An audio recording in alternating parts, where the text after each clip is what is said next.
This is a Korg Monotron Delay thing.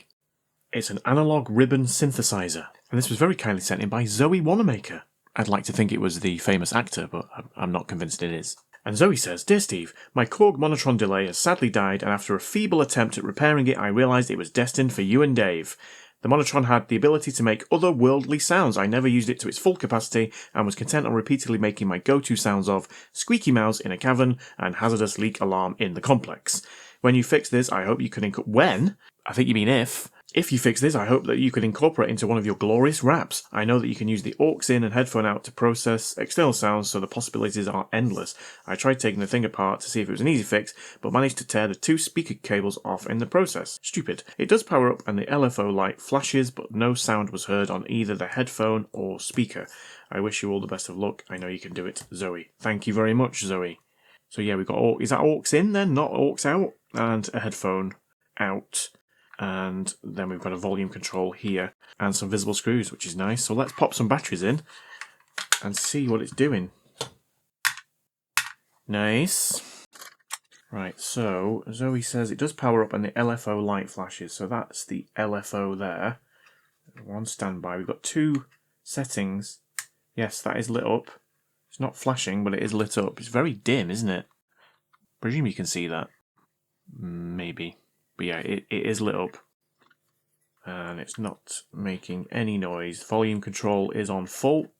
But again, Zoe did say that they ripped off the speaker cables, didn't they? So it's not going to make any sound as it is.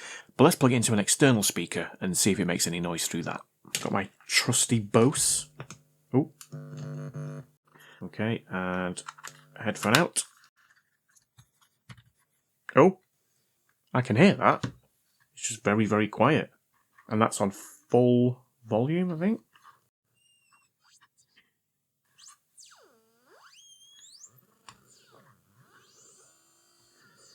It's definitely doing something there, but that is turned up to full, and it should be a lot louder than that. Yeah, it won't go any louder. So there's definitely something not right. I imagine if you just plugged headphones in, you wouldn't hear anything. So that's interesting. Or is it?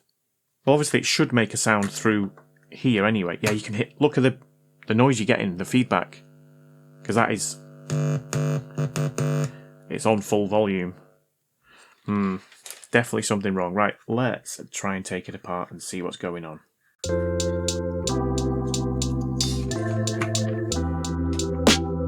Another day with a stupid thing. You never know what the post will bring. Back to Princess Wizard, look what he bring us. It's a stupid synth thing. Cool genius. Brian Mitchell, never seen one before. Looks pretty cool though. Christopher Shaw. It's far too quiet. Steve the Stove. So Blackman, on we go. Into it, leap, and so we can see if the speaker's at fault. Freak up TV, or if it's at related Sigma 4. Who on earth knows? Webclaw. The HSG, Mike, Chris, Jenkins, V Money, Gary Robb, Mick Adams, Terrell, Bert, and Maggie. Our less 11, I thought Cutter, Daniel DB, Milky Way, Resident, David Smith, Johnny Holly, Badger Squad, China Hall, Henry GG, Baron Boyce, and Danny King, Elliot Coffee, Lisa Cook, Esther, and Keegan Stack Arena, the top white boy, gang of Bert, 100% impure, that to the cook. Let's get it. Where to start? I'm pretty split. Check for shorts or check for ohms. Either way, let's do it, Holmes. Peace. Okay, I think that is apart enough. It's quite a nice little thing, isn't it? So these are the speaker cables, obviously not connected. Let's just make sure that we've got an ohm reading on this speaker. Multimeter and ohms. I'm going to say that we are going to have, I think this is probably going to be a amplifier related problem. Oh, maybe not. Oh no. Oh. Is it? Yeah, 7.3 ohms. So I'm going to reconnect these. I'm actually going to replace them, put some longer wires in, and then we're going to see if we can hear anything. I'm going to put longer wires in. I can shorten them, but it should just make it a bit easy.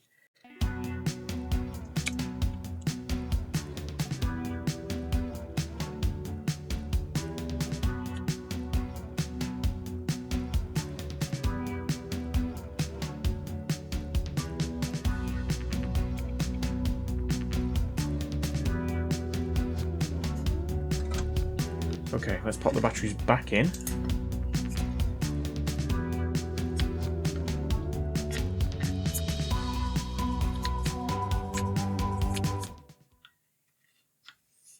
Yeah, that's on the same setting as it was on before. There's nothing coming through that speaker. Nothing audible anyway. Yes, I can hear it. It is very, very quiet. I put it up to the microphone here, but I don't think you're going to hear it. So what would be causing that? Is that a problem with the volume control? Let's turn the volume down. No, I can't hear that at all now. Let's just plug this back in.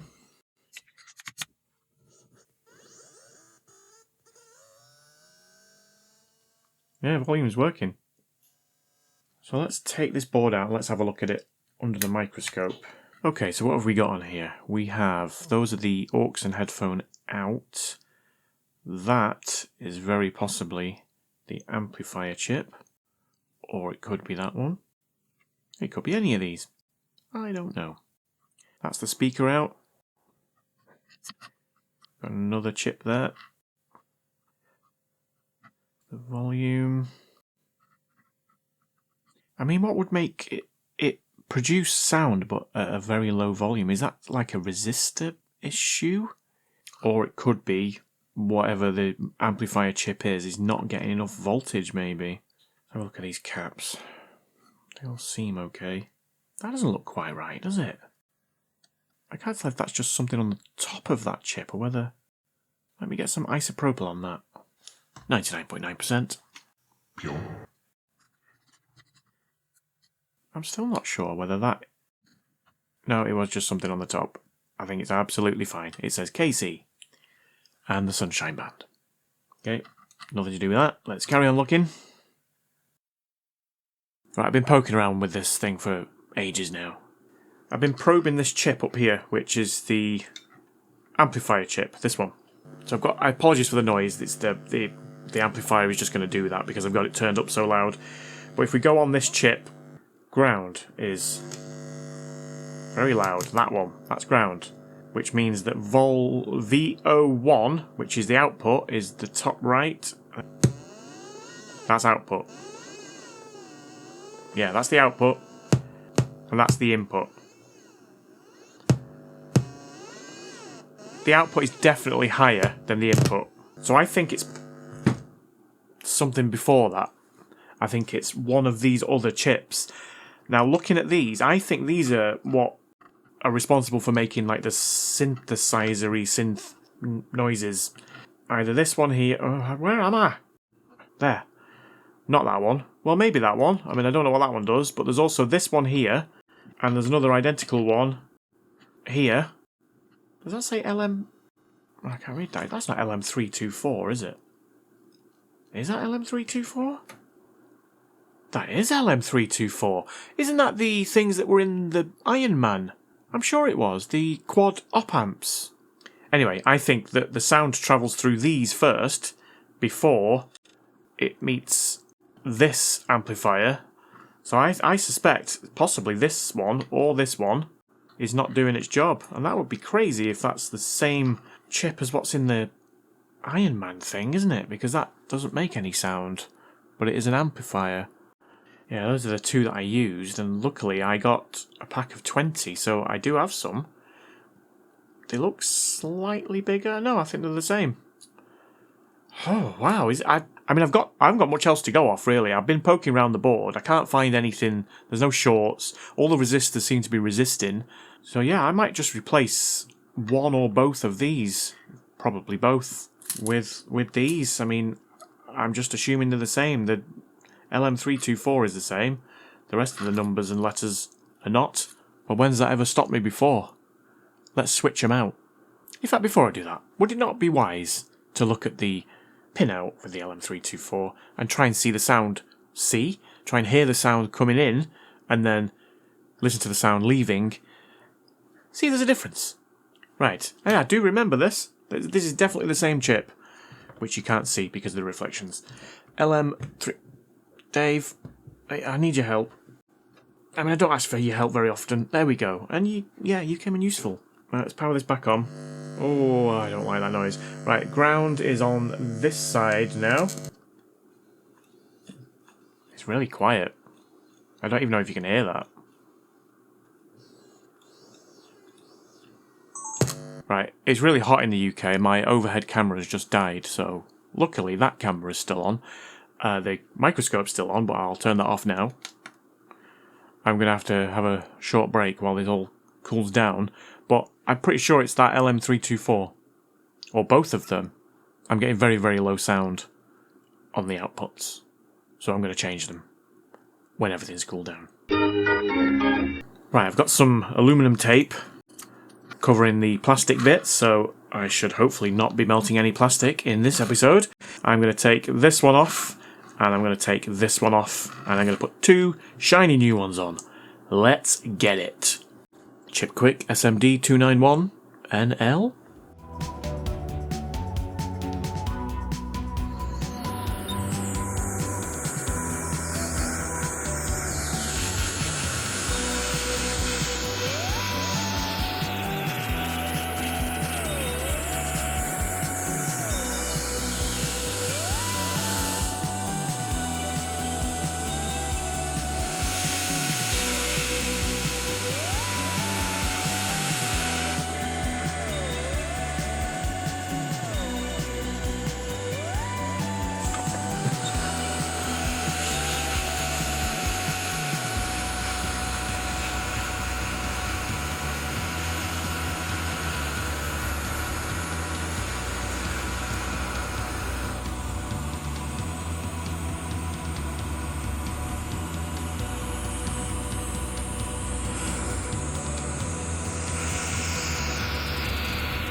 That was a close call. I nearly knocked that resistor off, but I think I managed to save it.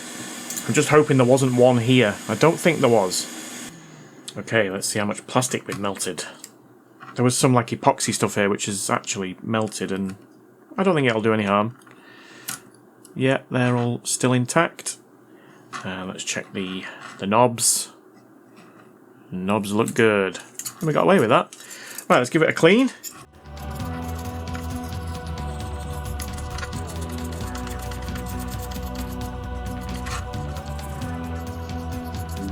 Well, I guess it's time to put it fully back together and see if it works.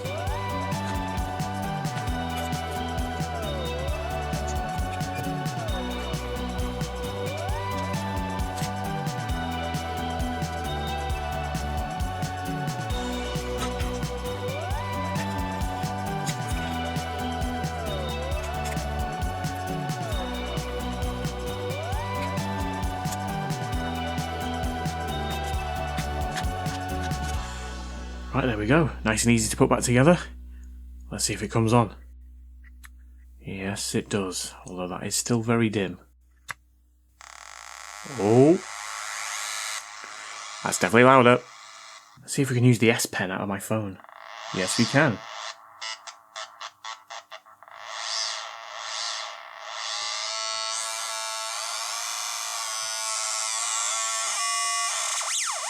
Ooh!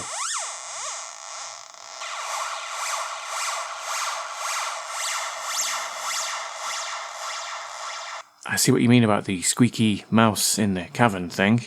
I mean, I'm sure there's a way of doing this, but to make it sound good, I just don't know what it is.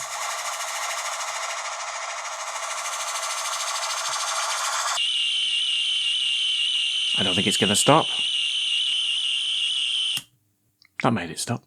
Stupid squeaky sound machine thing.